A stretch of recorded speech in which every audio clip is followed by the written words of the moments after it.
Hello and welcome back to Film on High Reviews. Today we're going to be talking about the 1979 Soviet science fiction film Stalker, directed by Andrei Tarkovsky, starring Alexander Kaidanovsky, Anatoly Solonitsyn, Nikolai Grinko, and Elisa Friedlink. The film tells the story of a stalker, a man who has the questionable and somewhat dangerous occupation of leading and guiding people through a strange area that's been cordoned off by the military known as the Zone.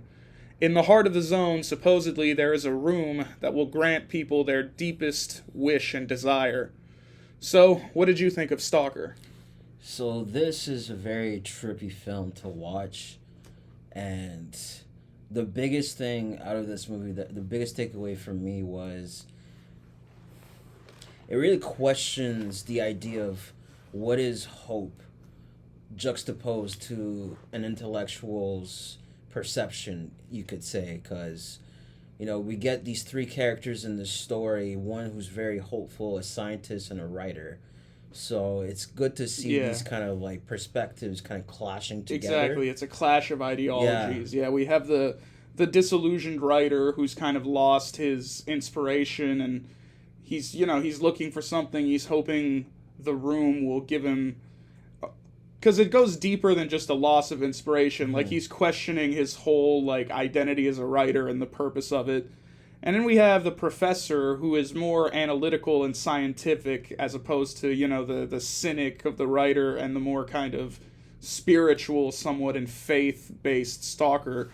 The professor's motivations are a bit more ambiguous. You don't really know what he wants or why he's going there. He doesn't really speak as much even. The writer does a lot more of the talking in the earlier part of the film.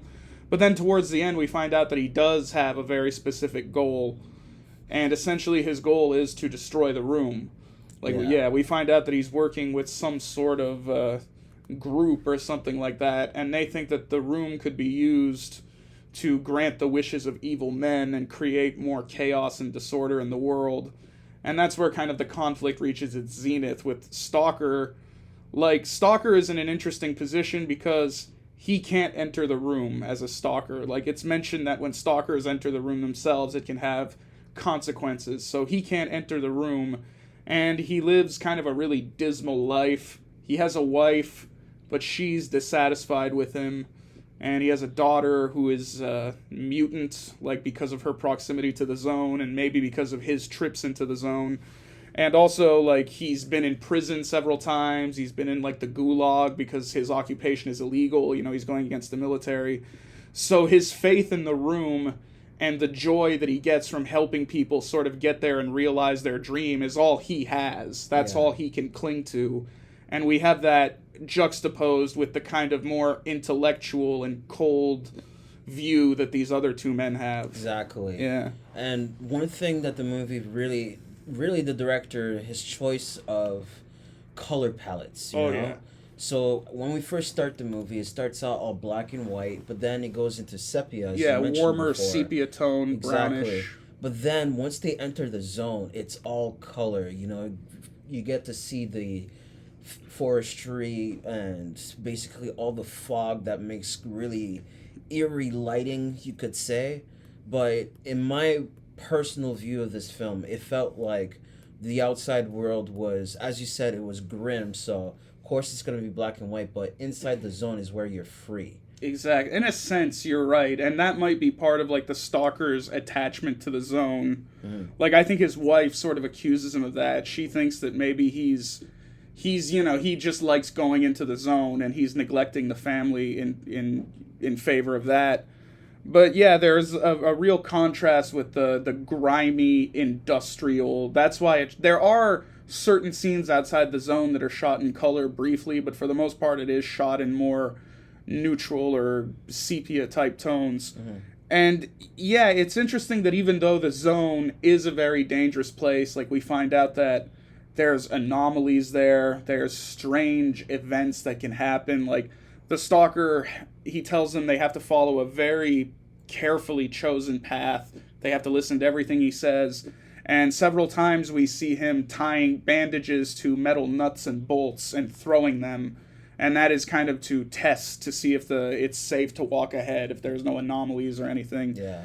So even though it is a dangerous place and it's grim, we see desolation and death there. There is a certain vibrancy to it, like there's a beauty to it. Yeah. The forests and even like the grimy sort of rivers. Like there's a real sort of, like, I don't even know how to describe it, like forlorn sort of beauty to this film. It's it's just wonderful that he was able to find these locations to shoot in. And also maybe if like the real life story behind this film, kind of tragic, but it does really bring like to life the kind of story he was trying to tell. And obviously if you know Tarkovsky, you'll probably guess this is a very slow film. Yeah. I'm not afraid to admit that there were times where I kind of zoned out a little. Zoned. But throughout the film, from what I've been able to capture myself, the question I was asked through this film was that, again, this whole idea of hope, but not much more of that, is that this reminded me of kind of like a job. You have a job and stuff like that. There's always that one person who's coming into the job. It's almost like as if they love their job. There's the guy who really hates it, and there's the guy who says, like, I'm just going to destroy this place.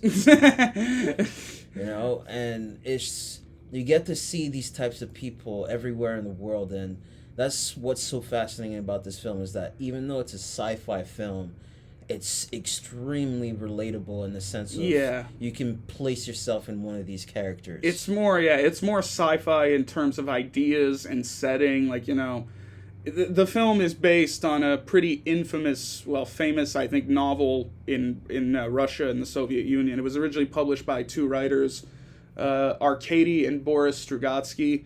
It's a book called Roadside Picnic, and in that book we get a kind of a more definitive idea behind the activity behind the zone. Like, we actually are given an explanation as to what this weird phenomena is and why the zone is so special. But Tarkovsky wasn't really interested in that, and I think that works in the film's favor. It makes it a lot more ambiguous and mysterious, because ultimately the point of the film is not getting behind the mystery or finding out what the whole thing is. It's really more about the journey that the characters take. Yeah. And the discussions, the conversations. It's a very kind of heady philosophical film, a lot of conversation. And there are some like very meticulously slow scenes, but that is of course Tarkovsky's style. He wasn't really a fan of editing a lot and things like that. He liked to just let things play out. There's one scene in particular where we see the characters literally fall asleep. Like, they're all kind of talking and they fall asleep, and we get this weird kind of dream-like sequence. But even that scene is filled with sort of meaning and beauty as we pan over and we see like old firearms and currency and things scattered, like this debris of like the world scattered in the zone. It's really beautiful, but I can see how it wouldn't be everyone's cup of tea. Like, some people might go into this movie thinking, well, it's not an action-packed movie. It is really kind of a slow philosophical film, but just the beauty of the way it's shot, and there's also like a real naturalistic feel to it, which I like. Yeah.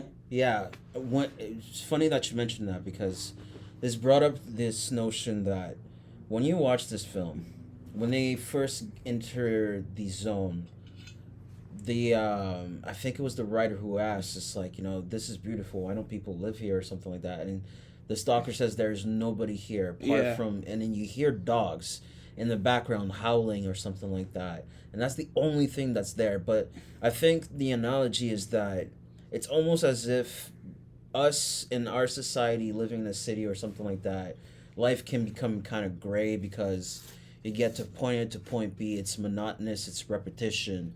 But inside the zone, as I said earlier on, where you get freedom, it's almost like a rediscovery of a land that's never been touched by man, and getting to see like the weird things that can happen in nature, type of thing like that, Yeah, pretty much. Like, for the writer, that might be part of the appeal too, just like getting into this world and seeing a whole different thing.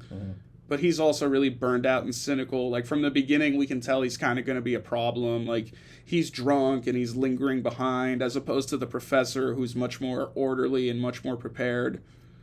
And it's funny that you mentioned like the howling of the dog earlier, because yeah, there is a dog in the film, a black dog that sort of follows the characters around and becomes more and more involved in the journey as they go along. And yeah, the dog looks kind of like threatening at first. You think it might be like a problem for them, but it turns out to actually be pretty friendly. So maybe that's kind of a metaphor for the zone itself. Like, even though something may seem threatening, it's actually maybe benevolent. Yeah. And I think that's the thing about faith. It's that, we have this pre-notion that we need to believe in something that isn't tangible and stuff like that. And most people that would hear about the zone, like I myself, if I were to hear something like this actually existed, I still wouldn't go visit it just because of all the dangers. But just out of curiosity, because that's the thing, humans are curious. You're never going to be able to stop them. And that's also kind of where the film interestingly sort of blends into real life. This film, of course, was made in 1979, and a few years later, something very notable happened, the Chernobyl disaster. Yeah. Which happened in, it was a horrible, horrible thing, one of the biggest nuclear disasters. And a lot of the things in Stalker seem to almost eerily, prefigure those events. It's really kind of strange and unsettling in some ways. Chernobyl became a ghost town, which also, sort of as depicted in the film, now it's mostly inhabited by dogs because humans can't live there, and it's probably not going to be fully cleaned and decontaminated until 2065 at the very least. But there have been cases of people wandering into that area, either in search of, artifacts or things like that, or even just, for the sense of adventure. And some of those peoples even called themselves stalkers in homage to this film. So yeah, it's kind of a weird art imitating life thing. Yeah. And an even more kind of glaring and sad example, apparently a lot of the film was shot close to real toxic waste and chemical areas. So quite a few members of the crew ended up getting sick and in some cases even dying. The actor Anatoly Stolitsyn, he unfortunately passed away from cancer shortly after this. And Andrei Tarkovsky and his wife, who was an assistant director on the film, would also succumb to the disease. So really kind of tragic, but shows the lengths, I guess, that Tarkovsky was willing to go. There's literally scenes where you see the fucking white, toxic chemicals in the water, and they were shooting right next to that. Damn, man. I think that's what speaks to the brilliance of this film, is not only they had the guts to do that, but it's how do you recreate devastation to that point? Exactly. You really got to kind of get into it, and that's what gives the film its indelible atmosphere. It does feel real, it feels real and tangible, but again, it's not because so many sci-fi films rely on artifice, but this is a really kind of straight up, it feels naturalistic, but it also has that desolation and that eeriness. There's just a wonderfully unique, haunting atmosphere to this film that, even in Tarkovsky's other films, isn't really present. I feel he really hit upon something here in this one. Yeah, with the devastation and the otherworldly presence that you get from this film, especially with the howling dogs. Yeah. It's almost a constant reminder that you're not in your world right now, and you have a choice to either believe or not believe. But either way, once you're done this journey, you'll come to an answer. And yeah, that's true. We get a sense that these characters, spoilers, they don't go into the room at the end, which was also an interesting choice, to have this whole movie lead up to this journey of them going to the room and then nobody actually goes in. But it works because you still get the sense that they've all been profoundly affected and changed by this in some way.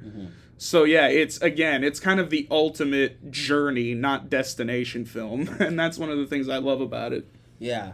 With the ending of the film, once they return from the zone, they're back at the bar. We're back with the sepia tone. And if you pay attention from the beginning, you see the bar getting opened, the scientists getting in, getting ready for the journey. But when they're back, as you said, they've been so fundamentally changed through their perspective that they look as if they just came back from a war or something. because they just look that they lost something in their souls or something like that. It's just, it makes you feel that there's a deep sadness that's rooted to them now. Yeah, but maybe a greater understanding. And I think that's the point that Tarkovsky was trying to say. It's that, with knowledge that you get from even nature or something like that, something you can't understand. Yeah. Sometimes it might be a little bit too much. Well, yeah, and in a sense, it's kind of because you could almost, like, the movie for a moment almost feels like it is going to go, like, almost with the more cold intellectual kind of process. The stalker at the end almost has, like, a bit of a crisis where he's freaking out and he swears that he's not going to take anybody else into the zone. He's frustrated with the professor and the writer. He feels like they have no faith, they have no understanding, they're just, So he's sort of grappling with his own faith, but then we witness something that could be a true miracle. Yeah, which is the best thing about this film, I find. So at the end, we get a close-up of the daughter, and it's all in color. She's just reading a book, and we get to hear somebody narrating. We don't know who this woman is. It could be the mother, it could be the daughter herself. Exactly. Yeah, I'm not sure. But she does something where she's looking at a cup and then starts moving it with her mind. But the director plays it clever where he makes a fake out where there's like a train passing by. Yeah. So you're kind of left with the notion of, is it her or was it just a natural occurrence? Exactly. So again, I guess coming back to that conflict between faith and mundane, which is it? Like he leaves you with that enduring kind of lasting image, and it is kind of strange. Like it baffled me at first. I'm like, what the fuck is he trying to say with this? But I think I sort of get it now, what he was going for. Yeah, to me, what he was trying to say is that with the ending line that the husband had, the stalker, where he just completely got broken and almost lost faith. As you said, sometimes when we are at our worst, we're at our darkest, the actual answer is usually right in front of us. We're just too blinded by the hatred of this world or the... Yeah, or, frustration, sadness, anger, all those things. It's, again, like in every Tarkovsky film, nothing is ever really simple and straightforward, but this film has, we should also mention the music by Eduard Artemeyev. Brilliant. Like, just really great ambient pieces, great use of strings, synthesizers, just a beautiful soundtrack that suits the imagery of the film well. Mm-hmm. And just the general atmosphere and vibe of the film, I think, is maybe one of its strongest qualities. It feels hypnotic. It kind of lulls you in. Like, it's great just on that regard. Yeah. And it's a film that has it's gained a lot of acclaim over the years. I think it's considered like one of the best Russian films of all time.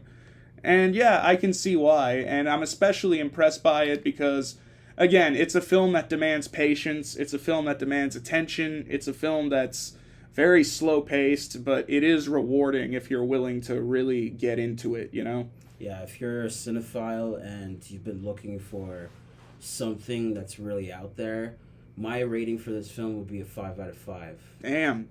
I'll give it a 5 out of 5 myself. This is the type of film that you need to be out there. This is on YouTube right now. You go look for it, watch it, give yourself the time to get to see something completely new and experience a whole other world. Get zoned. Get zoned. Well, I don't think we're going to have anything better to go out on than that, so... This has been Film on High. Peace. Later.